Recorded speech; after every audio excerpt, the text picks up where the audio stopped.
Okay. तो बेटा आज आज जो हमारा विषय रहेगा, आज हमारा विषय रहेगा पत्र लिखन। सबसे पहले हमें ये जानना होगा कि पत्र लिखने की जरूरत हमें क्यों पड़ती है, पत्र लेखन क्यों करते हैं हम, किस लिए। आज तो बहुत सारे साधन हो गए हैं, लेकिन पहले इतने साधन नहीं थे।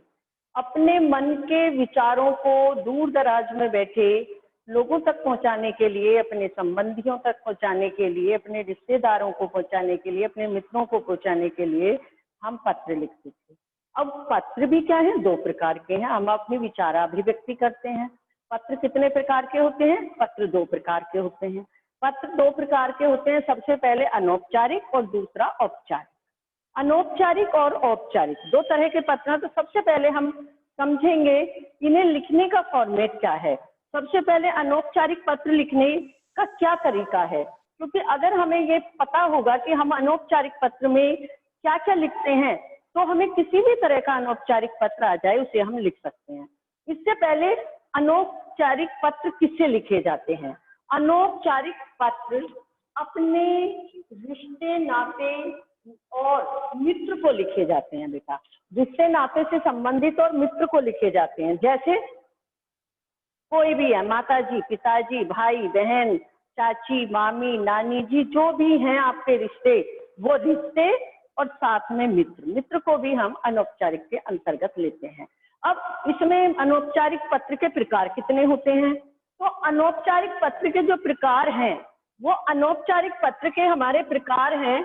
इसके अंतर्गत कौन कौन से आते हैं? देखिए बेटा, सबसे बधाई पत्र भी हम अनौपचारिक में लेंगे, ठीक है।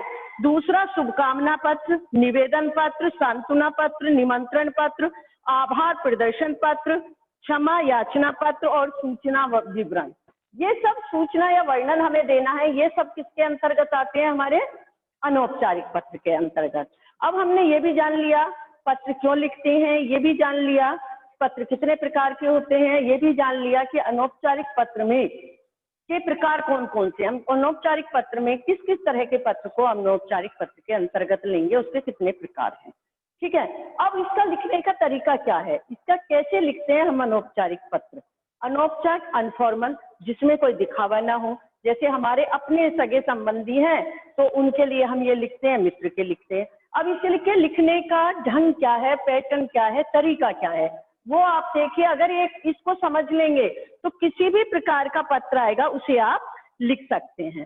तो इसके लिए बेटा सबसे पहले यहाँ पर आप कंफ्यूज हो जाते हो, यहाँ अपना पता लिखना पड़ेगा। भेजने वाले का पता पत्र के ऊपर आता है, आगे आता है, अंदर कहीं भी जिसको हम पत्र भेजते हैं उसका एड्रेस नहीं आता। यहाँ कंफ्यूज हो जाते हैं आप कि जिसको हम पत्र भेज रहे हैं उसका एड्रेस डाल देते हैं, उसका नहीं डालना। यहाँ अपना पता लिखना है, अपने पते के बाद दिनांक लिखना है और दिनांक के बाद संबोधन। संबोधन का मतलब है आप जिसे लिख रहे हो, जिसको आप लिख रहे हो। अब संबोधन में भी हमें क्या करना होगा? अगर हम अपने से बड़े को लिख रहे हैं, पिताजी को लिख रहे हैं, माता जी को लिख रहे हैं, बड़े भाई को लिख रहे हैं, तो निश्चित रूप से आदरणीय पिताजी, सादर प्रणाम, प्रणाम लिखना पड़ेगा, नमस्ते लिखनी पड़ेगी। अगर लड़के लिख रहे हैं चरण स्पर्श लिख सकते हैं। तो आदरणीय आ गया, अपने से बड़ों के लिए क्या आ गया?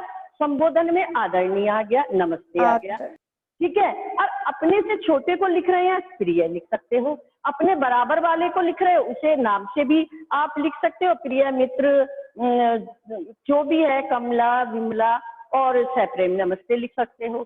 तो इसमें संबोधन का मतलब आप किसे पत्र लिख रहे हो उसको संबोधित करना, एड्रेस करना। और उसके लिए क्या जरूरी है बेटा कि अपनों से बड़ों के लिए तो आदरणीय लिखेंगे हमेशा, है ना, और अपने से छोटों के लिए प्रिय लिखेंगे।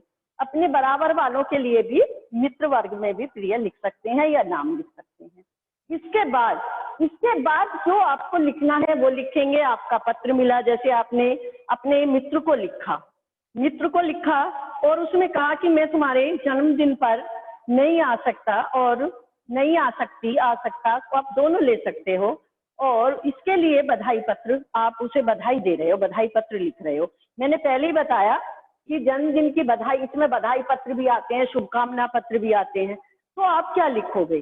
कैसे शुरुआत करोगे, है ना, कि मुझे आप तुम्हारा पत्र मिला और उसे पढ़कर पता चला कि वहां पर सब ठीक है, मैं और मेरा परिवार भी यहाँ कुशल पूर्वक है, और पत्र के द्वारा जानकारी हुई कि तुम इस बार भी अपना जन्मदिन बड़ी धूमधाम से मना रही हो, लेकिन मेरी परीक्षा है या आपका जो भी कोई कारण है, या शहर से बाहर जाना है मुझे, या कोई और काम है घर पर जिसके कारण मैं आने में असमर्थ हूँ। मेरी तरफ से आपको अपने जन्मदिन की बहुत बहुत बधाई। साथ में मैं एक उपहार भी भेज रही हूँ, आप लिख सकते हो, भेज सकते हो ना, शायद तुम्हें पसंद आएगा। और बाहर से आने पर या परीक्षा खत्म होने पर जो भी आपका काम है, मैं तुमसे मिलने अवश्य आऊंगी। मेरी तरफ से अंकल आंटी कह सकते हो, अंकल आंटी को नमस्ते, और छोटे जो भाई बहन है उन्हें प्यार लिख सकते हो। और यहाँ लिखोगे, जब खत्म हो जाएगा, तुम्हारी मित्र ऐबे से। ऐबे से क्यों लिखते हैं? ज्यादातर तुम कहोगे ऐबे से लिख दिया तो ऐबे से इसलिए लिखते हैं कि एग्जाम में पर्सनली किसी का पता ना चले ये किसने लिखा है, क्योंकि एग्जाम में अगर हम नाम लिख देंगे तो ये पता चल जाएगा ये किसकी कॉपी है, इसलिए हम ऐबे से कहते हैं कि ऐबे से लिख दो। और यहाँ भी अधिकतर अपने पते में परीक्षा भवन लिख देते हैं। परीक्षा भवन इसलिए लिख देते हैं कई बार बेटा, क्योंकि जब बोर्ड कोई भी एग्जाम होता है, बोर्ड हो या होम एग्जाम हो, आप एग्जाम रूम में बैठे रहते हो, परीक्षा भवन में रहते हो, इसीलिए आप परीक्षा भवन लिख देते हो। कोई जरूरी नहीं है, ज्यादातर बुक्स में मैं देखती हूँ परीक्षा भवन दिल्ली, तो कोई जरूरी नहीं है उसकी कॉपी करनी। आप अपने अकॉर्डिंग अपना एड्रेस लिख सकते हो और जो बाकी की एंट्री कर सकते हो। तो इसमें मैंने तुम्हें बताया अनौपचारिक पत्र जो लिखे जाते हैं वो अपने रिश्ते नातों से संबंधित और मित्र को लिखे जाते हैं। साथ में इसमें 2-3 चीज का और ध्यान रखेंगे बेटा, इसमें केवल अपना पता, दिनांक, संबोधन और पत्र लिखा जिस भी विषय में, और नीचे जो भी उसका संबंध है। माना पिता को लिख रहे हो तो लिखोगे आपकी पुत्री, मम्मी को लिख रहे हो आपकी पुत्री या बेटी लिख सकते हो, जो भी उस आपका उनसे रिश्ता है उसे आप लिखेंगे। यहाँ ये नहीं लिखना है कि हर बार आप तुम्हारी मित्र लिख दो, नहीं, आपका उनसे जो भी रिश्ता है, जो भी नाता है, वो रिश्ता लिखेंगे, है ना। मामा जी को लिख रहे हो भांजी लिख सकते हो, बड़े भाई को छोड़ आपकी बहन, ऐसे लिख सकते हो। तो आपको वो ही रिश्ता यहाँ पर लिखना है जिसे आप पत्र लिख रहे हो। मित्र को लिख रहे हो तुम्हारी मित्र जो भी है ऐबे से इस तरह लिख सकते हो।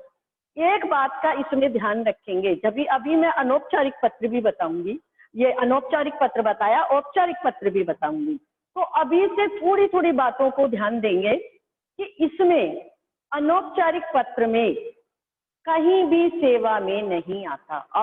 आप कंफ्यूज हो जाते हो, सेवा में लिख देते हो, सेवा में नहीं आता, है ना। दूसरी बात, विषय नहीं आता, इसमें कहीं पर भी विषय नहीं होता। तीसरा कि इसमें महोदय या महोदया नहीं आता। 3 चीजें इसमें ध्यान रखेंगे बेटा, 3 चीजें ध्यान रखेंगे कि इसमें, इस पत्र में, अनौपचारिक पत्र में कहीं भी सेवा में नहीं आता, विषय नहीं आता और महोदय या महोदया नहीं आता। केवल क्या आता है आपका अपना पता, दिनांक, संबोधन, पत्र, जो भी बात है वो यहाँ पर लिखी, और तुम्हारी मित्र या तुम्हारी बेटी, आपकी अगर बड़े हैं तो आपकी पुत्री, है ना, आपकी बेटी, आपकी भांजी, आपकी भतीजी, आपकी बहन, जो भी चाहे, जो भी आपका उनसे रिश्ता है वो आप लिखेंगे। तो ये हो गया हमारा कौन सा पत्र हो गया, अनौपचारिक। इसे एक बार फिर से मैं बता दूं कि अनौपचारिक पत्र में कहीं पर भी सेवा में, विषय और महोदय या महोदया ये नहीं आते हैं, ये केवल औपचारिक पत्र में आते हैं। तो इन बातों का आप ध्यान रखेंगे। ये मैंने बताया आपको अभी अनौपचारिक पत्र लिखने का तरीका, ठीक है बेटा। तो अनौपचारिक पत्र लिखने के लिए इन बातों का ध्यान रखेंगे। अभी मैं एक आपको अनौपचारिक पत्र लिखने के लिए दूंगी जिसे आप लिखकर दिखाएंगे। ये वीडियो तो यहीं पर खत्म हो